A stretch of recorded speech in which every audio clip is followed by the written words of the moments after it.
average family at the moment wastes up to £50 every month on food, so that's money that they could have saved on things that could have been eaten or cooked before they've gone off. We're going to discuss a few ways in which you can save up to £50 a month. So we have these brilliant things, these meal planners. So it's put on by days, and you've got the little pen, it goes magnetised, you put it on the fridge as well. So it's a really good way of planning your meals out and sticking to them, which is one of the most important things. Also, when you go to the supermarket, write a shopping list and try and stick to that as well, so you're not overbuying things. If you've already planned your meals, you should almost know how many carrots you need, say, so you're not having to go and buy 20 of them if you only need 2. So use your meal planner, plan your food out, and then use your shopping list. Right, now we've got a couple of tips here on how to stop cooking too much. So, with your rice, obviously a big one that gets cooked too much of, and what you need to do is try and measure it out. So, I've got a mug here. You can get rice scoops, but if you don't have one of those, we've got a mug, and I would have said that this would be perfect for 4 people. So all you need to do is pour that in. That's a perfect measurement, and then you can get it straight into the pan to cook it.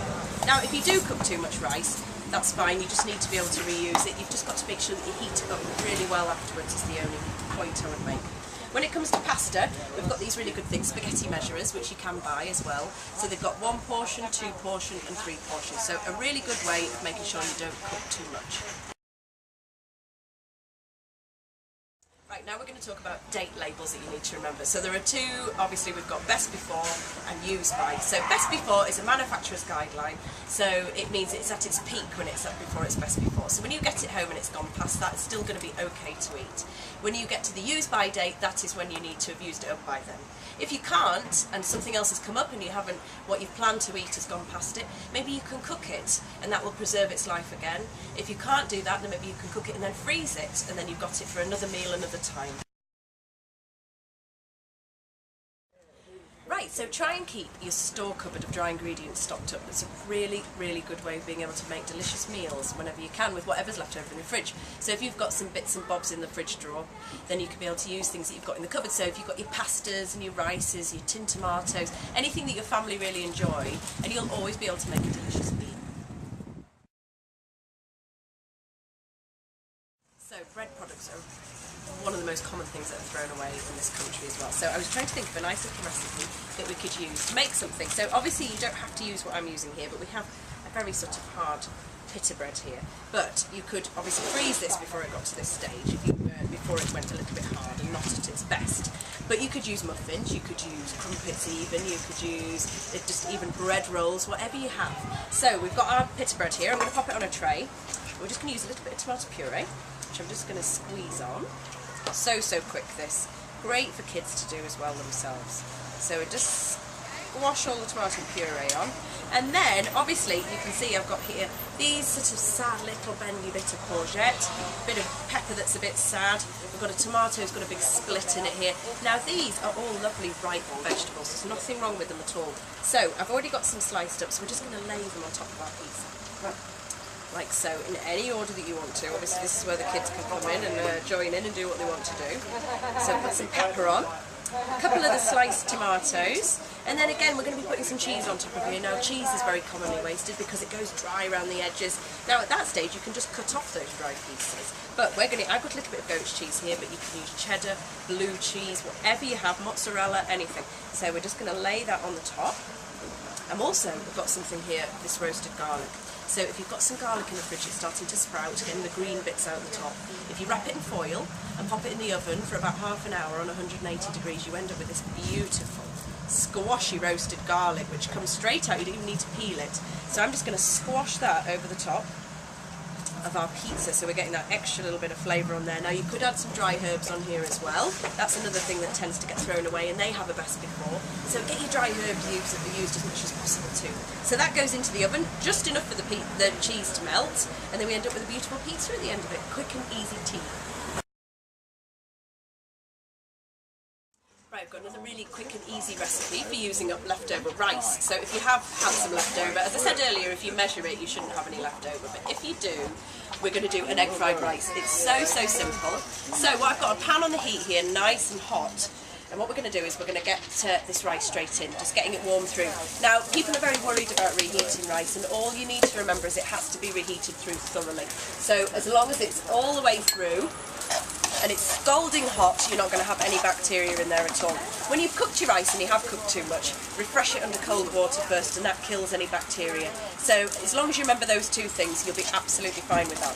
So we're just rolling this rice round in the heat, and then to that you can add at this stage whatever you want to add. So I'm going to put some pepper in here, purely because it's what I have. We're going to put some peas in here, straight out the freezer as well. A little bit of salt and pepper going in there, just to taste, and then we're going to get that nice and cooked through this rice. So in a pot I've beaten together 2 eggs. Now this is where the bit will probably put a few people off, but it's so simple. So let's get the heat up on this a bit more. So now at this stage we've got nice hot rice.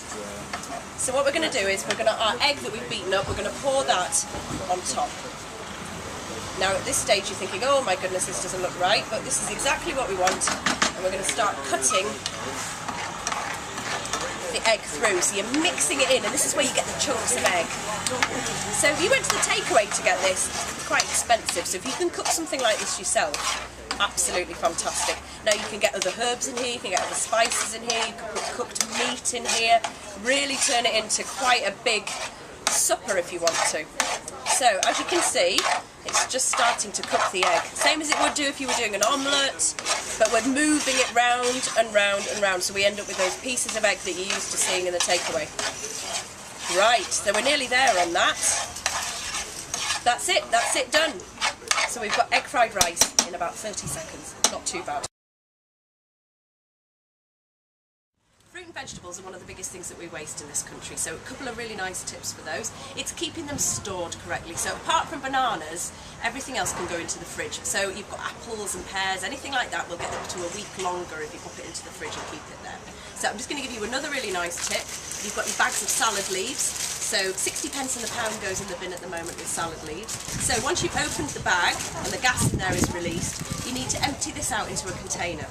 So if you pop it into a tub or a bowl, like so, and then you want to damp down some kitchen paper or a clean J cloth, and then we're going to lay that over the top of the lettuce. Put that back into the fridge, and you can get up to 5 days longer on that. So that's really worth trying.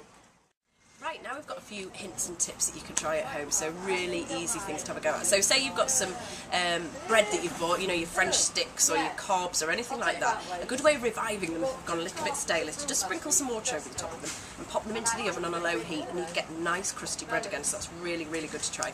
Another one is trying to use your freezer a little bit, so if you've got some soft fruits or some bananas, if you haven't already been able to make something with those, so you could do a smoothie with them if you wanted to.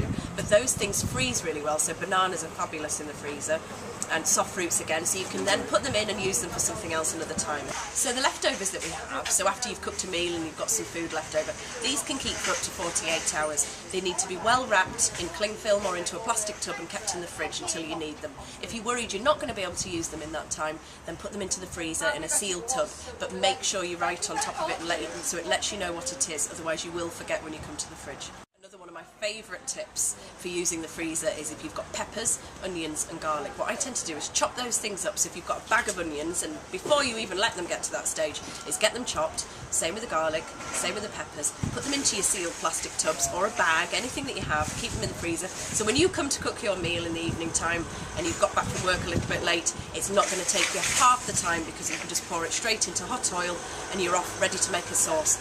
Brilliant, really good tip.